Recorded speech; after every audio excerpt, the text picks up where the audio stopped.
どうも、ベイメットチャンネルです。本日は、ゴーストサークルの性能を100回戦で徹底検証してみた。12月28日に発売されたランダムブースターボリューム5に収録されている新米ゴーストサークル。現状、最も深淵に近いブレード形状で、相手ブレードとの噛み合いを減らすことで弾かれることを防ぎ、強制的に持久勝負に持ち込むことをコンセプトとしたスタミナブレードだ。さらに凹凸がないことでコバルトドラグーンが相手から回転を吸収するための噛み合わせが発生しづらく、送り合いに強い可能性もある。しかし平均重量が 26.67g と非常に軽く、環境上位と呼ばれるブレードたちよりも 10g 以上軽いことから力負けしてしまう可能性もある。今回はそんなゴーストサークルのブレード性能をロットボールを相手に攻撃力と持久力を測定し、ホエールウェーブのローラッシュカスタムを相手に深淵に近いブレードのいなし性能を確認していく。検証前に使ってみた感じ、ゴーストサークルが大きく弾かれエクストリームラインに噛み合ってしまうことが多かったので、フリーボールでスタミナを抑えるカスタムで検証していく。最後はコバルトドラグーンを相手に対面不利とされるフリーボールカスタムで勝ち越せるのかと、エレベートカスタムで完封できるのかも徹底検証していく。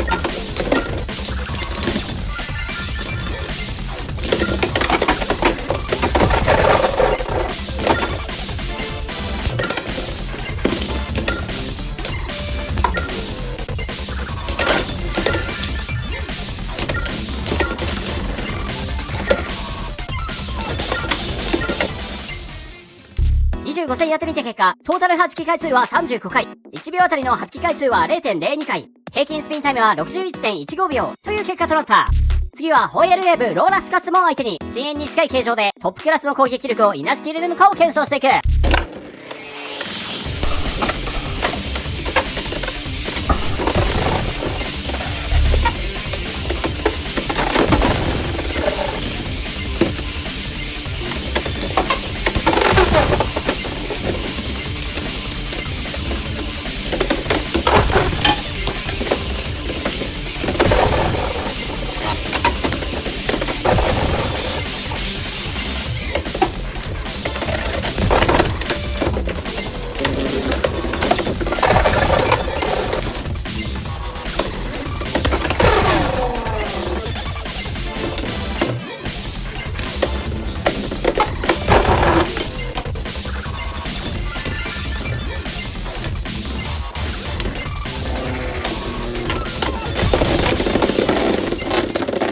25戦やってみた結果、ホエールウェーブは14ポイント、ゴーストサークルは24ポイントという結果となった。続いてはフリーボールのカスタムでコバルトドラグーン E に対し送り合いで勝つことができるのかを検証していく。ゴーストサークルは持久力が非常に高いことが分かったので、深淵に近い形状でコバルトドラグーンからの吸収を防ぐことができれば、対面不利とされるフリーボールカスタムでも送り合いで勝てる可能性があるのではと期待している。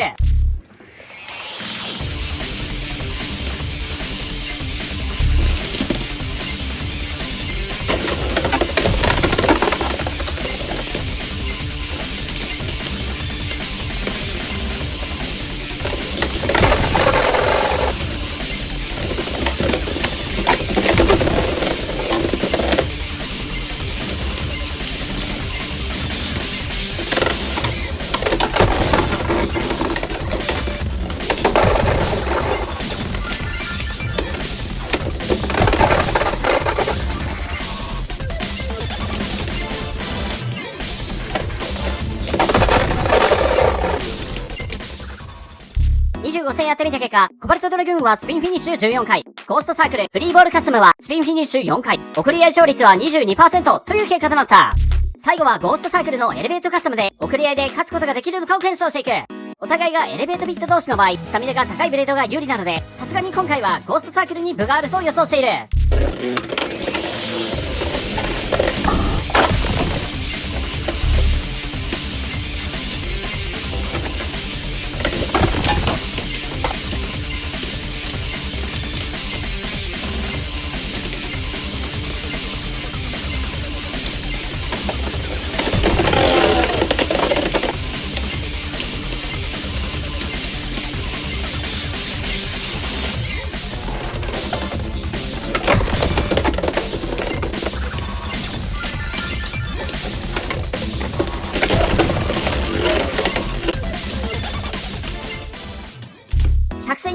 結果、ゴーストサークルのブレード性能は、平均重量は 26.67g、1秒あたりの弾き回数は 0.02 回、平均スピンタイムは 61.15 秒、という結果となった。まず重量と攻撃力については、弾き性能はサムレイセーバーの 0.01 に次ぐ2番目の低さということで、深淵の良さはしっかりと発揮されていた。しかし、サムライセーバーの小刀によるダンパー効果のように、相手の凹凸による弾きまでは防げなかったため、防御面ではサムライセーバーの方が上のようだ。さらに、側面から見ると、相手に潜り込まれやすい形状になっており、軽さも合わさって、オーバー、エクストリームゾーンに跳ね上げられてしまう場面も多かった。さらに、かなりの小径のため、相手の攻撃がラジェットに直撃しやすく、バースト耐性は低いと言わざるを得ない結果だった。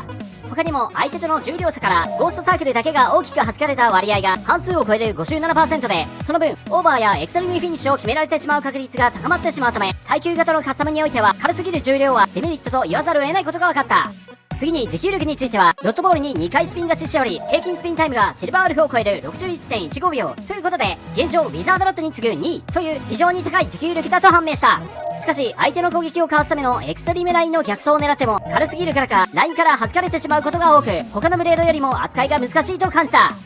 最後に送り合い性能については、エレベートカスタムでなければ勝てなかったことから、深淵に近い形状でもドラグーンの回転吸収を防げてはいないようだった。さらに先ほど挙げた潜り込まれやすい形状と軽さという要素が合わさり、接触のたびにゴーストサークルだけが体勢を崩されてスタミナロスをしてしまっていたのも敗因の一つだろう。